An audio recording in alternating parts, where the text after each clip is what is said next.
14वां मंत्र 14वें अध्याय का। यदा सत्वे प्रवृद्धे तो प्रलयम याति देहभृत् तदोत्तम विदाम लोकान अमलान प्रतिपद्यते। यदा सत्वं प्रवृद्धम तदा सत्वे प्रवृद्धे देहभृत् प्रलयम मरणम याति। जब सतोगुण बढ़ा होता है तब उस बढ़े हुए सतोगुण के समय प्रवृद्धे देहभृत् प्रलयम मरणम याति।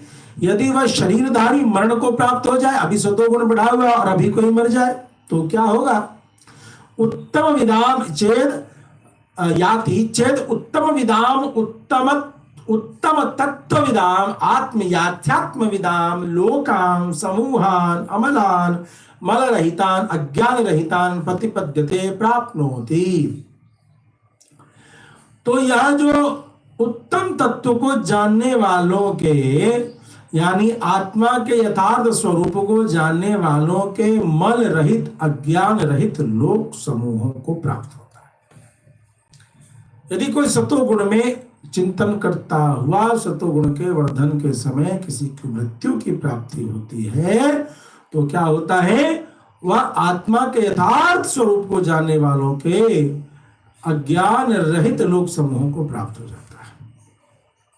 सत्वे प्रवृद्धे तो मृता आत्मविदाम कुलेषु जनित्वा आत्म याथ्यात्म्य ज्ञान साधनेषु पुण्य कर्मसु अधिकरोति इति उक्तम भवति। कहने का अभिप्राय यह है, आशय यह कि सतोगुण की वृद्धि के समय मरा हुआ पुरुष आत्मज्ञानियों के कुल में जन्म लेकर आत्मा के यथार्थ स्वरूप ज्ञान के साधन रूप पुण्य कर्मों का अधिकारी हो जाता है।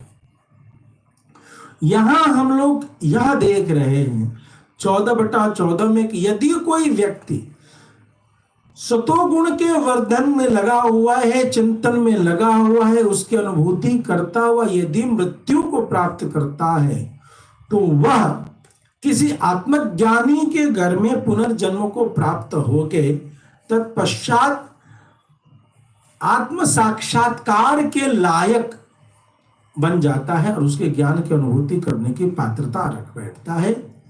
तो इस प्रकार से 14/14 का हम सभी ने अनुसंधान किया। अब रजोगुण के वर्धन के समय यदि किसी का मृत्यु हो जाए तो रजसी प्रलयम गत्वा कर्म संगिषु जायते तथा प्रलीनस्तमसे मूढ़ योनिषु जायते।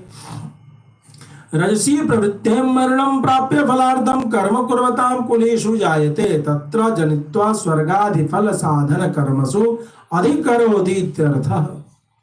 यदि कोई रजोगुण में वर्धन हो रहा हो, कोई ऐसा अनुभव कर रहा हो कि उसमें रजोगुण का प्राप्ति हो रही है, ऐसा यदि रजोगुण में वर्धन करता हुआ कोई आदमी यदि बढ़ रहा हो तो क्या होगा?